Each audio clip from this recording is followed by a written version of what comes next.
भी सरकार का गठन होता है हम 6 महीने 12 महीने का वो सरकार को टाइम देते हैं, क्योंकि वर्किंग में आने में थोड़ा सा समय लगता है। हमने इंतज़ार किया 1 साल 1.5 साल, लेकिन जो मुद्दे पूर्ववर्ती सरकार में थे वो तो एज इट इज़ ही हैं, लेकिन इसके साथ ही जो सुविधाएं पिछली सरकार ने कर्मचारियों को दी थी उनको छीनने का प्रयास भी किया जा रहा है।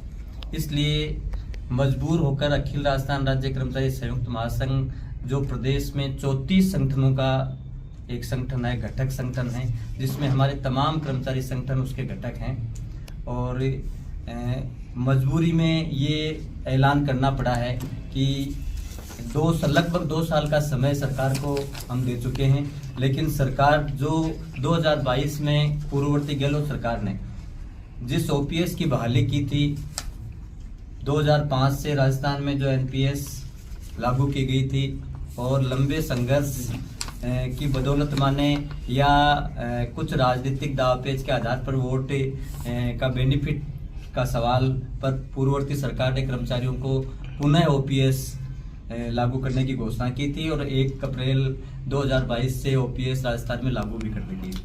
लेकिन इस सरकार के गठन के तुरंत बाद में उस पे आशंका हमें लग रही थी और वो आशंका हमें पूरी तरह से मूर्त रूप में अब दिखाई देने लग गई है, क्योंकि पिछले महीने में सरकार ने बोर्ड और निगमों के लिए पुनः एनपीएस और यूपीएस लागू करने की घोषणा की है।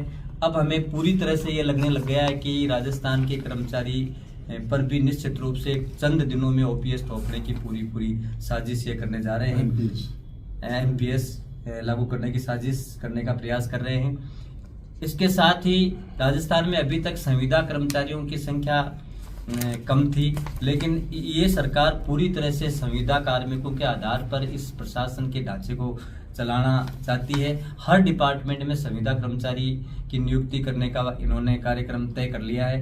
तो आज का हमारा जो प्रेस कॉन्फ्रेंस का मुख्य मुद्दा है वो संविदा कर्मी जितने भी लगे हुए हैं उनको तो नियमित किया जाए और भविष्य में स्थायी भर्तियां की जाए, नियमित भर्तियां की जाएं। इसके साथ ही ओपीएस को जो बुढ़ापे का सहारा है कर्मचारी का उसको बरकरार रखा जाए।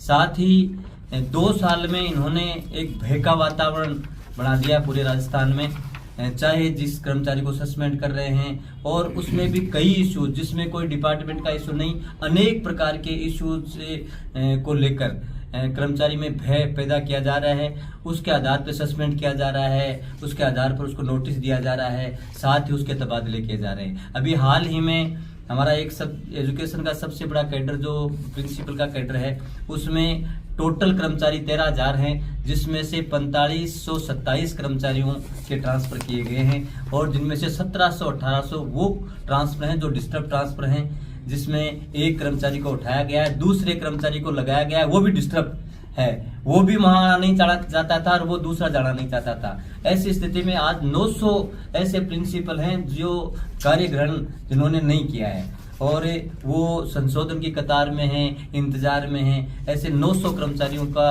वहां पर हमारी स्कूलें खाली पड़ी हैं, 900 प्रिंसिपलों से विहीन हमारी स्कूलें हैं। इसके साथ ही 3800 प्रिंसिपल वो है हमारे जिनकी डीपीसी हो चुकी है लेकिन काउंसलिंग नहीं हो रही है, इनके कारण काउंसलिंग लंबित है। 12,000 वीपी की डीपीसी हो गई है लेकिन उनको पदस्थापन नहीं दिया जा रहा है। साथ ही आरजीएचएस के नाम पर जिस प्रकार से हमारे कर्मचारियों को इलाज की उपचार की सुविधा दी थी उसमें भी इतना बड़ा पेच उन्होंने डाल दिया है कि सारे इलाज उससे नहीं हो रहे हैं, कर्मचारी को चक्कर काटने पड़ रहे हैं। तो हमारी मांग है कि आरजीएचएस जो पिछली सरकार ने दी थी उसका सरलीकरण किया जाए और उसकी व्यवस्था को दुरुस्त किया जाए। इन तमाम मुद्दों को लेकर अखिल राजस्थान राज्य कर्मचारी संयुक्त महासंघ ने यह तय किया है कि कल दिनांक 5 नवंबर से पूरे राजस्थान में कल 2 जत्थे जयपुर से रवाना होंगे जो 5-5, 6-6 जिलों का दौरा करेंगे। उसके बाद में ठीक 5-7 दिन बाद में फिर 3 जत्थे रवाना होंगे। राजस्थान के 41 जत्थों में ये चेतना यात्रा जाएगी और वहाँ के कर्मचारियों में जागरूकता पैदा करने का काम करेगी, उनके कर्मचारियों को जगाएगी और उसके बाद में एक बड़ा मूवमेंट राजधानी में करने का प्रयास है, जिससे राजस्थान की सरकार ये महसूस करे कि कर्मचारी पीड़ित है और कर्मचारी पीड़ित होता है वो निश्चित रूप से आक्रोश के साथ में आंदोलन के मूड में होता है। और निश्चित रूप से अब वो वक्त आ गया है कर्मचारी के सामने राजस्थान के कि उसके सामने आंदोलन के अलावा और विरोध के अलावा कोई चारा बचा नहीं है। इसलिए कल से अखिल राजस्थान राज्य कर्मचारी संयुक्त महासंघ का आंदोलन का पहला चरण स्टार्ट हो रहा है। कल सीकर में 4 बजे चेतना यात्रा की रैली यहाँ पहुंचेगी। सर्किट हाउस से हम उसका अगवानी करेंगे। वहां से डिपो में हमारी एक मीटिंग होगी जिसमें हमारे तमाम घटक संगठनों के नेता होंगे, कार्यकर्ता होंगे और उसके बाद में वो रैली है वो झुंझुनू की तरफ प्रस्थान करेगी। अब मैं निवेदन करना चाहूँगा, हमारे मंत्री ने आपको बहुत सी चीज़ों के बारे में बता दिया है। उन्हीं मुद्दों को लेकर के हमने सरकार से संवाद स्थापित करने के लिए पहले चरण में प्रदेश नेतृत्व ने मुख्य सचिव को ज्ञापन दिया और उन्हें समय दिया कि यथाशीघ्र द्विपक्षीय वार्ता करके हमारे मांग पत्र पर बात करके इनका समाधान किया जाए। वहाँ से सकारात्मक जवाब नहीं आने पर दूसरे चरण में हमने जिला कलेक्टर के माध्यम से मुख्य सचिव और मुख्यमंत्री के नाम ज्ञापन भिजवाए। उसके बाद में भी सरकार का कोई वार्ता का उद्देश्य दिखाई नहीं देता है। तीसरे चरण में हमने राजस्थान के सभी जिलों में जिला कलेक्टर कार्यालय पर 1 दिवसीय धरना देकर के और सरकार का ध्यान मांग पत्र की तरफ आकर्षित करने के लिए किया, लेकिन फिर भी सरकार का कोई सकारात्मक रुझान नहीं आया। तो अब कर्मचारी महासंघ के पास में कर्मचारियों के बीच में जाने के अलावा कोई रास्ता नहीं बचा और उसी के तहत कल 5 नवंबर से प्रदेश स्तरीय संघर्ष चेतना यात्रा के जत्थे निकल रहे हैं। एक जत्था है वो कल सीकर में 4 बजे सर्किट हाउस पहुंचेगा। वहां से हम वाहन रैली के रूप में बस डिपो पहुंचेंगे और बस डिपो में हमारी एक मीटिंग होगी। बस डिपो में हमारी मीटिंग करने का मकसद भी यही है कि ये सरकार की मंशा ये है कि बांटो और राज करो। पहले चरण में उन्होंने निगम, बोर्ड और स्वायत्त शासित संस्थाओं के ऊपर एनपीएस का लागू की है। तो 9 अक्टूबर 2025 को जो निगम, बोर्ड और स्वायत्त शासित संस्थाओं के लिए एनपीएस का जो आदेश निकाला गया है, हमारी सबसे प्रमुख मांग हुई है कि उस आदेश को वापस रद्द किया जाए। ओपीएस से किसी तरह की छेड़छाड़ नहीं की जाए। आरजीएचएस में इलाज की व्यवस्था पूरे की भांति यथावत रखी जाए। नहीं तो ये केवल मांग पत्र की बात नहीं है। जब हम अस्पतालों में जाते हैं तो बहुत सी बार देखने में या एडमिट करने में इसलिए समय लगता है कि आगे से अभी आपकी अप्रूवल नहीं आई।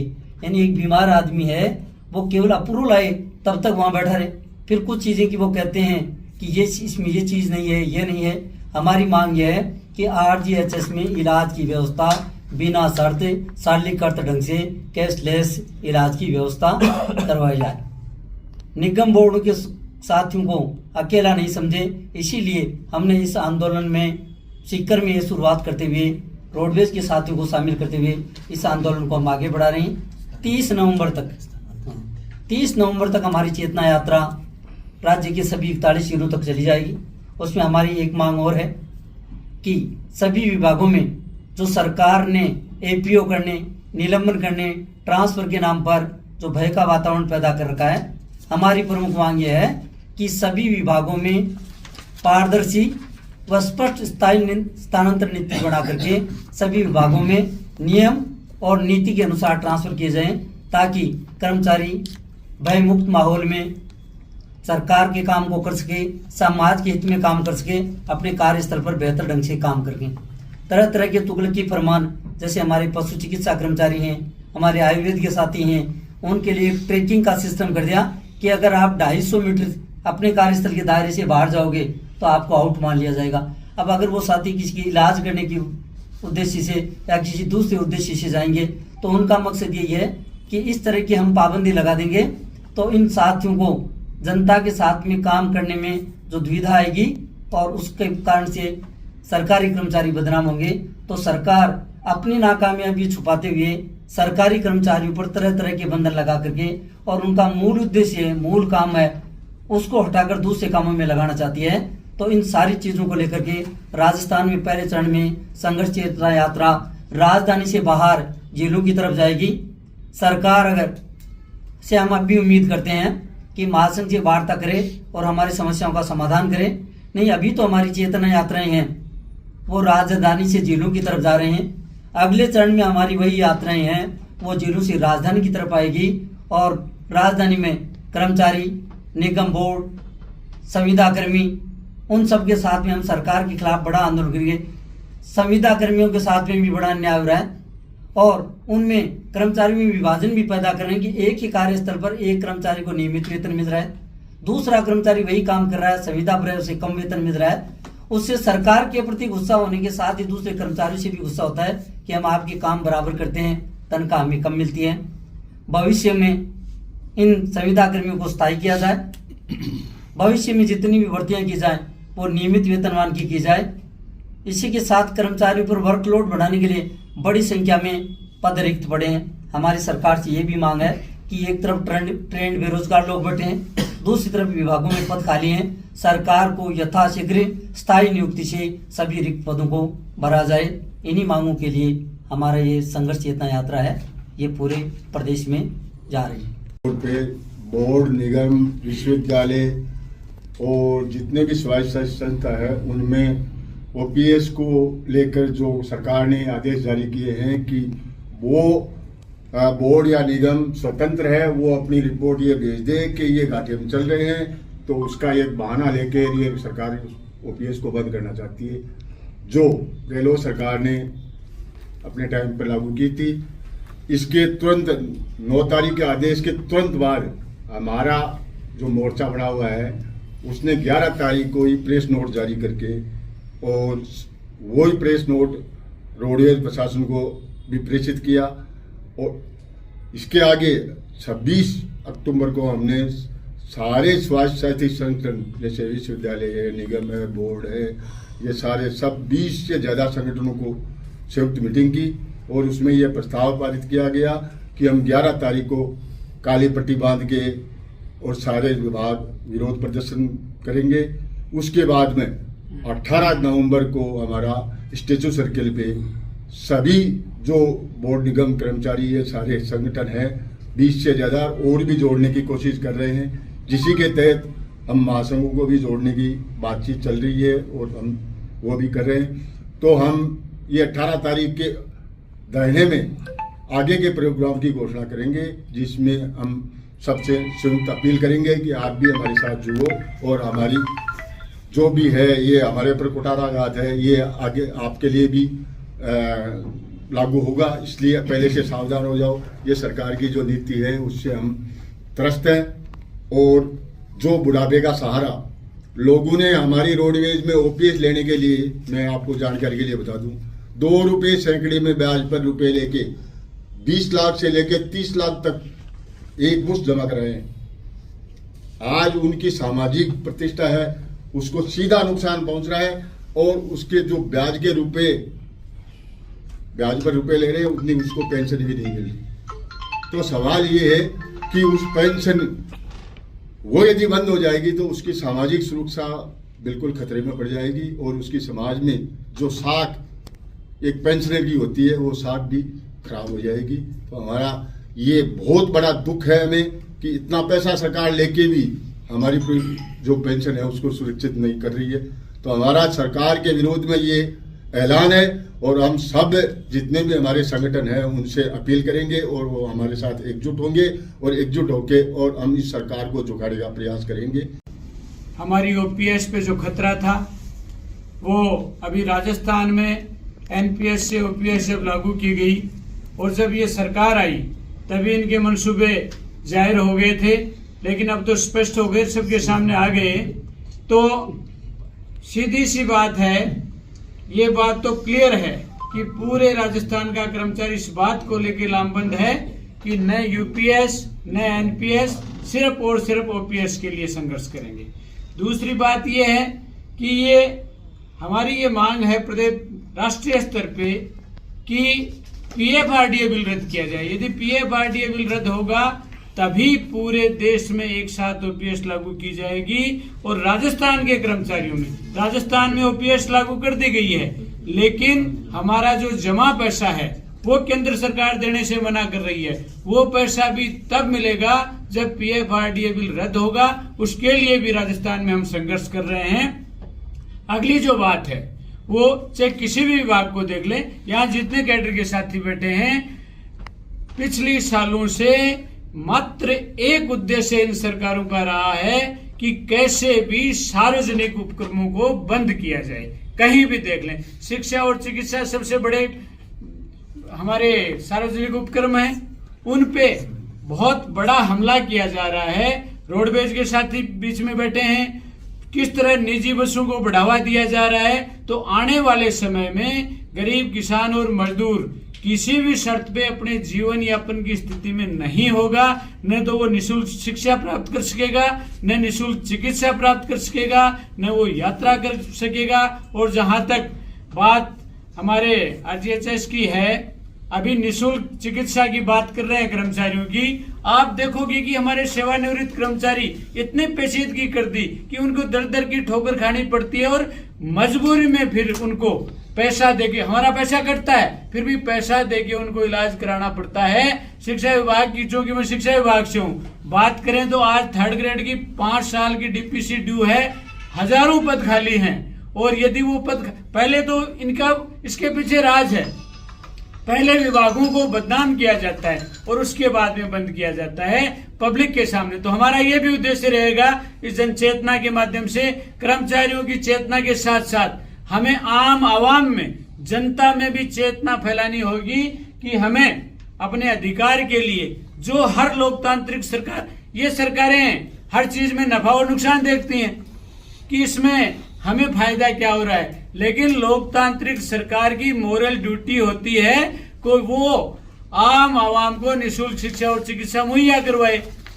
इसमें कहाँ बात, ये तो बढ़िया बुद्धि चल गई कि इसमें प्रॉफिट कितना हो रहा है। तो मैं आज इस प्रेस कॉन्फ्रेंस के माध्यम से हमारा ये बता देना चाहूंगा कि सबसे बड़ा जो खतरा है वो निजीकरण का खतरा है, और उस खतरे पर हम पुरजोर विरोध करेंगे और राजस्थान के कर्मचारियों को नहीं, राजस्थान की आम आवाम को साथ लेके संघर्ष करेंगे।